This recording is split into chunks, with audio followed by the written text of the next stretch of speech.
C'est même pas la première strate. L'intensité va être longue.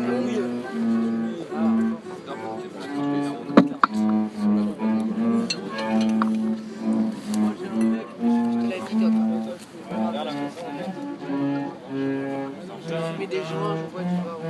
Merci la question.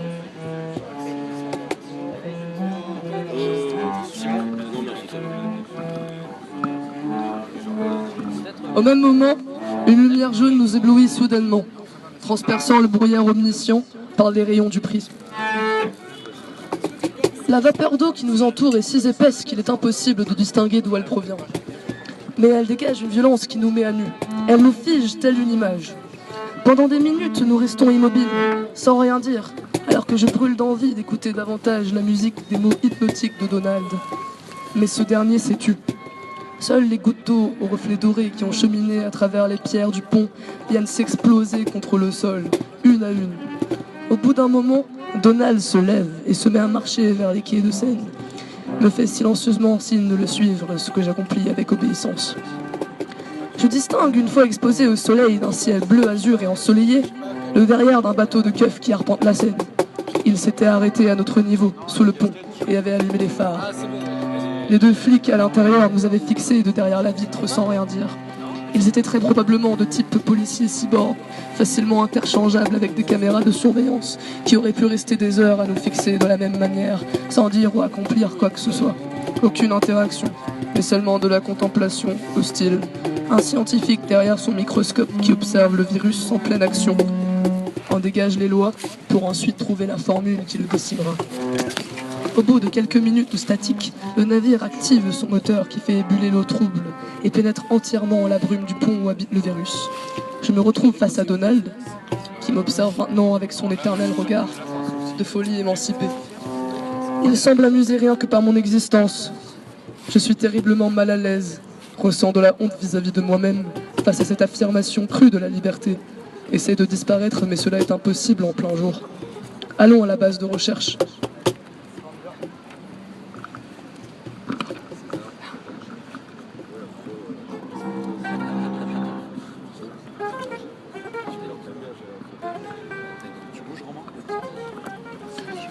Pour cela, il faut traverser la moitié de la ville. On y croise des gens qui profitent de ce dimanche ensoleillé pour se détendre et profiter les uns des autres. Sur les quais, des familles de 4 à vélo, les enfants roulent pour la première fois et font la course avec leur père, tandis que la mère roule derrière eux, plus doucement, et les observe avec un sourire de plénitude. Dans la rue, des vieux jouent à la pétanque, partagent ensemble la mémoire du passé, observent les adolescents qui revivent leurs souvenirs en franchissant chacun les premiers rituels, un premier vol, un premier baiser. Les terrasses déglutinent de monde, les serveurs paniqués courent de table vers le comptoir en apportant café après café. Ils les déposent auprès des clients qui leur acquiescent un signe de tête reconnaissant. Chaque table, une problématique dont le serveur perçoit une phrase de la conversation. L'Irlande est vraiment un pays magnifique, mais il y fait trop froid. Je commence des études d'œnologie. Il ne range jamais après lui, ça commence vraiment à me péter les couilles. Est-ce que tu cours? Est-ce que tu es au courant de ce qu'il se passe au Burkina Faso? En juillet, je pars voir mon cousin dans le sud de la France. Bien sûr que Baudelaire se droguait, tu croyais quoi? Elle ne comprend pas que finalement, je ne lui veux que du bien. Oh, le travail, tu sais, ça n'a jamais été un plaisir. Franchement, le deuxième semestre de grossesse se révèle bien plus agréable que le premier. Et alors, j'ai cueilli cette fleur et c'est là que j'ai eu l'épiphanie. Je suis un peu fatiguée parce que je me suis vraiment niqué la gueule hier soir. Je l'aime. Je ne peux pas venir parce que mon patron est à cran en ce moment. C'est fini, il ne joue plus avec nous.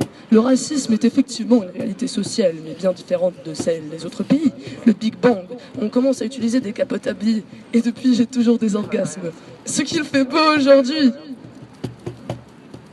Et puis, dans notre déglutinade, on s'immerge à l'intérieur de cette mer de paroles.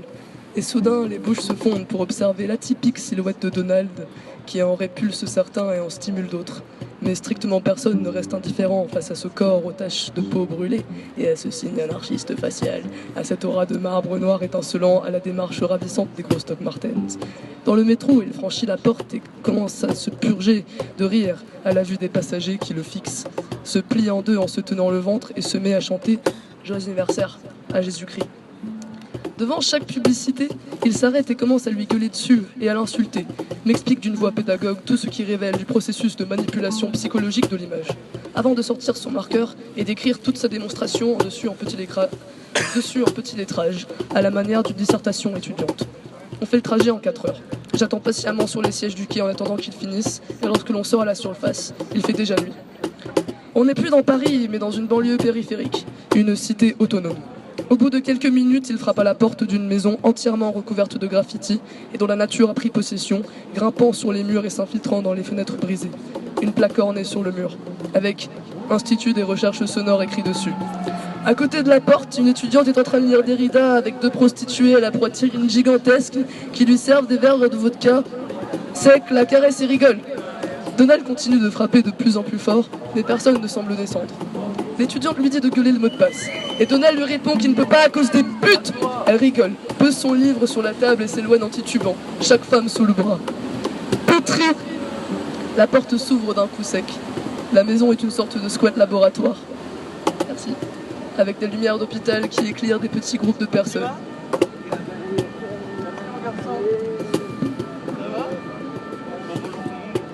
Calme. C'est lourd, hein. Continue. Ça, il faut pas longtemps dans tous les cas parce que c'est long.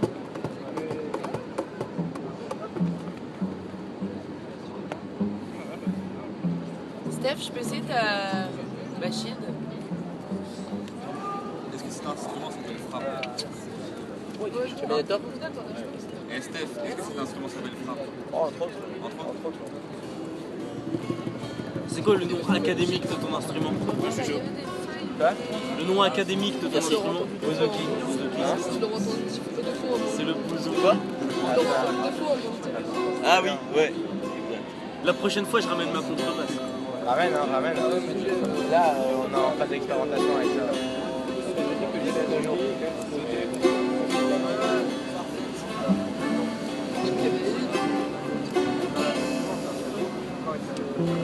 Pétri. La porte s'ouvre d'un coup sec. La maison est une sorte de squat laboratoire avec des lumières d'hôpital qui éclairent des petits groupes de personnes. Ces derniers survoltant des piles de papier recouvertes d'informations verbales et numériques, enfoncées dans des canapés en cuir ancien. Une odeur de weed et de tabac, des murmures ambiants et de la musique classico-psychédélique qui émane. Les murs sont entièrement recouverts d'une série de schémas cérébraux avec différents réseaux neuronaux précisément Arrêtez de ciblés faire de la merde avec l'ampli. et surlignés au marqueur noir. Instinct animal, écrit sous un schéma, c'est des schémas cérébraux. Sociabilité contemporaine, sous un autre. Processus d'humour, ambition, Facebook, digestion des rêves. Les chercheurs nous saluent cordialement. Donald s'arrête pour échanger avec certains d'entre eux. C'est la première fois que je le vois adapter un comportement qui ne se fiche pas dans la provocation. Il me dit de le suivre. Je vais te présenter Cyclone. Elle t'en dira plus sur le sujet. On pénètre dans une nouvelle pièce à la lumière plus tamisée. Un individu intégralement habillé de tweed marron est assis derrière un gigantesque bureau où s'accumulent verres de café vides, cendriers, piles de livres. La pièce est remplie des mêmes feuilles d'informations qu'on doit enjamber pour s'asseoir dans le canapé en face du bureau. Cyclone me fixe avec de tout petits yeux à moitié fermés. Ses cheveux sont ébouriffés. Elle porte une cravate déchirée, une voix creuse, aiguisée, doucement grave. Si tu ressors d'ici et que tu lâches un seul mot aux autorités, tu tues le projet. Tu tues des décennies de travail, impulsées dans les années 50 par le philosophe scientifique Allen Wyatt. Paix à son âme, ce véritable bavon. Si tu décides de rester, tu serviras de sujet test à nos expériences. Et au-delà de cela, si tu restes, tu ressortiras de cette maison une personne différente de quand tu y es rentré. La date de l'attentat sonore approche. Je pense que tu constitueras le dernier sujet. Ici, nous n'avons pas d'idéologie particulière. Nous croyons en les pouvoirs de la conscience, ce qui n'est en réalité pas une croyance, mais un fait scientifique avéré. Une faille s'est instaurée dans le développement de notre civilisation occidentale, depuis les premiers postulats des philosophes grecs Platon et Aristote, étroitement suivis par Descartes et ses disciples. Ils ont affirmé que l'esprit et la matière sont 2 choses distinctes. En réalité, la matière n'est qu'une création de la conscience. Nous ne sommes pas plusieurs consciences qui cohabitent au sein d'un seul univers, mais plusieurs univers qui cohabitent au sein d'une seule et même conscience. N'est-ce pas, Donald? Donald lève les yeux de son joint qu'il s'était mis à rouler. Ah oui, c'est tout à fait vrai. Bien, je ne souhaite pas m'attarder sur des considérations métaphysiques. Le sujet verra tout cela de ses propres yeux au fil des expérimentations, s'il souhaite signer le contrat. Vous lui avez dit quoi pour l'instant? Je lui ai dit qu'on allait faire exploser les murs de la prison mentale avec le son, et que les conséquences premières seront que les gens seront tous fous. Cyclone, est-ce que tu fumes sur ce joint? Oui. Quelle est ton identité sociale? Elle me regarde, me pose une question à laquelle je suis incapable de répondre. Je comprends que tu ne puisses pas répondre à cette question. La violence psychologique qu'elle contient implicitement peut être éprouvante pour certaines personnes. Tu dois faire partie des hypersensibles. Ce qui convient parfaitement. As-tu des interrogations particulières? Je fais non de la tête, faute de ne pas savoir où commencer. Sur le contrat qu'elle glisse lentement vers moi est marqué acceptation totale et omnisciente du petit de la part du sujet test. Retour en arrière est impossible. Participation à la plus grosse révolution spirituelle de l'histoire de l'humanité. Acceptation. Elle me tend un stylo plume et je signe un X tremblant. Donald pousse un cri de joie qui est instantanément amplifié par tous les constituants de la maison. Les murs de cette dernière se mettent à vibrer d'excitation et de la poussière tombe du plafond sur nous. Elle s'amasse dans la capillarité de Cyclone qui tire sur son joint et me regarde avec émotion, ses yeux animés par la lueur de celui qui voit la lumière du soleil au bout de la vague.